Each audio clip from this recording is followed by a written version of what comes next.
Sejarah Yugoslavia dari impian besar hingga kehancuran. Yugoslavia terbentuk setelah Perang Dunia I sebagai hasil dari keruntuhan Kekaisaran Austria-Hungaria. Pada tahun 1918, wilayah-wilayah yang sebelumnya berada di bawah Kekaisaran Austria-Hungaria, termasuk Slovenia, Kroasia, Serbia, Bosnia, Herzegovina, dan Montenegro, serta sebagian wilayah yang kini menjadi Kosovo, dibentuk menjadi sebuah negara yang dikenal dengan nama Kingdom of Serbs, Croats, and Slovenes. Negara ini kemudian berubah nama menjadi Yugoslavia pada tahun 1929. Penyatuan ini diprakarsai oleh aspirasi nasionalisme Slavia Selatan yang ingin menggabungkan berbagai kelompok etnis Slavia Selatan dalam satu negara yang merdeka. Meskipun tujuan awalnya adalah untuk menciptakan negara yang lebih kuat, negara ini mengalami ketegangan etnis dan politis yang berkelanjutan, yang pada akhirnya berkontribusi pada keruntuhan Yugoslavia pada akhir abad ke-20. Pada akhir abad ke-19 dan awal abad ke-20, wilayah Slavia Selatan tersebar di bawah beberapa kekaisaran besar, seperti Kekaisaran Austria-Hungaria, Kekaisaran Ottoman, dan Kekaisaran Serbia. Pada saat itu, ada gerakan nasionalisme yang berkembang di kalangan orang-orang Slavia Selatan yang ingin membentuk sebuah negara yang menyatukan mereka, terlepas dari dominasi kekaisaran-kekaisaran besar tersebut. Yugoslavia yang pada masa Perang Dunia II terdiri dari beberapa wilayah yang kini menjadi negara-negara seperti Serbia, Kroasia, Bosnia dan Herzegovina, Montenegro, Makedonia, dan Slovenia memiliki peran yang cukup kompleks dalam konflik tersebut. Pada awalnya, negara ini dipimpin oleh Raja Peter II dari dinasti Karađorđević. Berikut adalah keadaan dan kontribusi Yugoslavia pada Perang Dunia II. 1. Serangan dan invasi.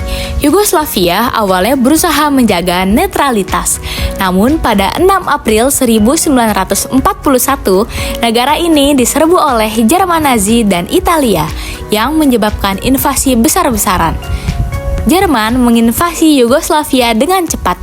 Dan dalam waktu beberapa minggu, negara itu jatuh ke tangan negara-negara poros atau Aksis.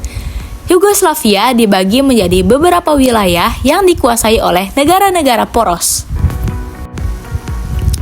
Kedua, pembentukan pemerintahan boneka. Setelah invasi, sebagian besar wilayah Yugoslavia dikuasai oleh negara-negara poros.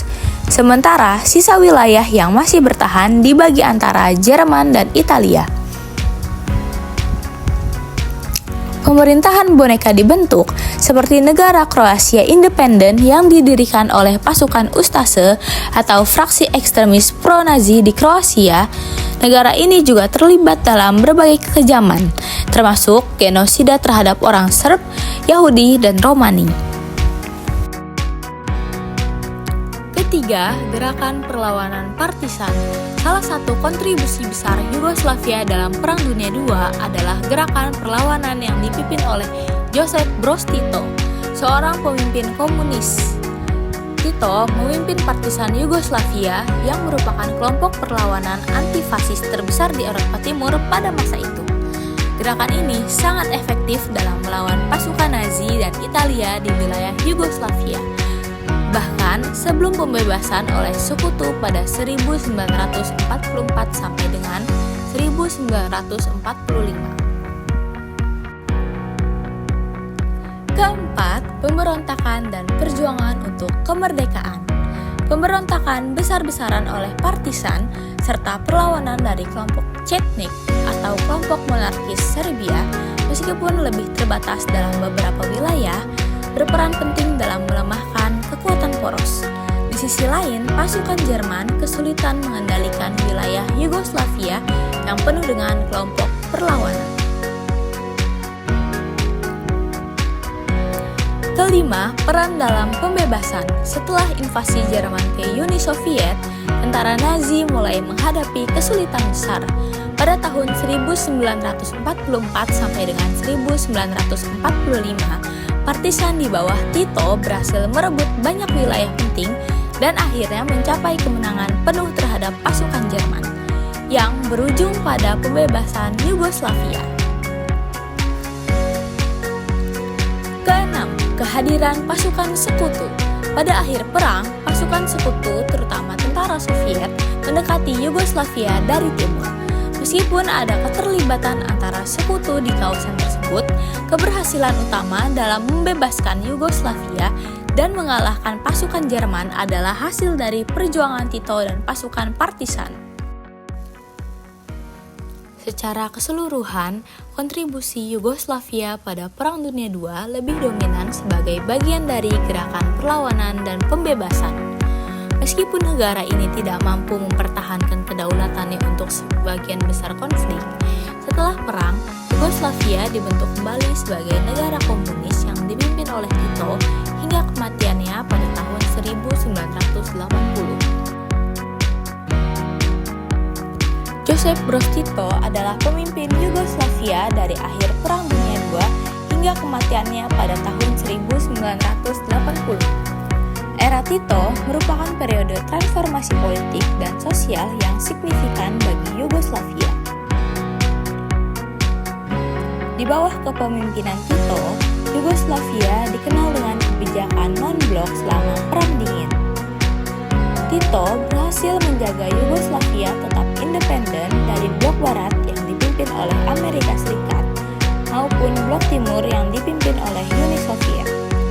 Beberapa karakteristik dari era kepemimpinan Tito antara lain: 1. Persatuan dan sentralisasi.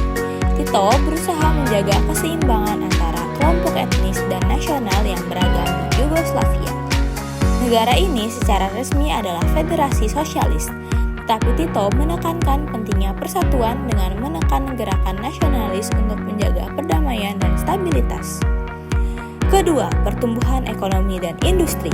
Yugoslavia menerapkan sistem sosialisme yang unik yang disebut sosialisme pengelolaan sendiri, di mana para pekerja memiliki peran dalam mengelola perusahaan. Fokus utama adalah industrialisasi, infrastruktur, dan peningkatan standar hidup. Ketiga, gerakan non-blok.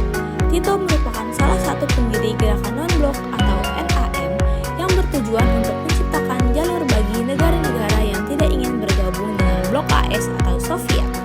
Ini memberi Yugoslavia peran penting di panggung internasional dan menjadikannya pemain yang signifikan dalam politik global selama Perang Dingin.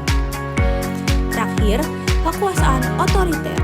Meskipun mempromosikan persatuan dan kemajuan ekonomi, Tito memerintah dengan otoritas yang kuat dan terpusat. Oposisi politik ditekan, dan pembedaan pendapat tidak ditoleransi. Namun, pemerintahan Tito umumnya menikmati popularitas luas karena dianggap sebagai pemersatu dan pelindung kemerdekaan Yugoslavia. Setelah kematian Tito pada tahun 1980, Yugoslavia mulai menghadapi ketegangan internal, tantangan ekonomi, dan meningkatnya ketegangan nasionalisme, yang akhirnya mengarah pada pecahnya negara ini pada tahun 1990-an. Penyebab perpecahan Yugoslavia. Perpecahan Yugoslavia disebabkan oleh berbagai faktor, termasuk perbedaan etnis dan agama. Yugoslavia adalah negara dengan berbagai kelompok etnis dan agama, termasuk Serbia Ortodoks, Kroasia Katolik, dan Muslim Bosnia. Selanjutnya ada nasionalisme.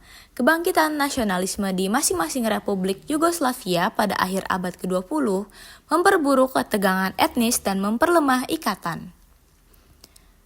Selanjutnya ada krisis ekonomi. Krisis ekonomi yang melanda Yugoslavia pada tahun 1980-an memicu ketidakpuasan sosial dan mempercepat perpecahan negara. Dan yang terakhir adalah kepemimpinan yang lemah. Setelah kematian Josip Broz Tito pada tahun 1980, Yugoslavia tidak memiliki pemimpin yang kuat untuk menjaga persatuan negara. Perpecahan Yugoslavia adalah peristiwa tragis yang disebabkan oleh berbagai faktor, termasuk perbedaan etnis dan agama, nasionalisme, krisis ekonomi, dan kepemimpinan yang lemah. Itu dia penjelasan mengenai sejarah Yugoslavia. Semoga penjelasan ini bermanfaat dan bisa menambah wawasan kalian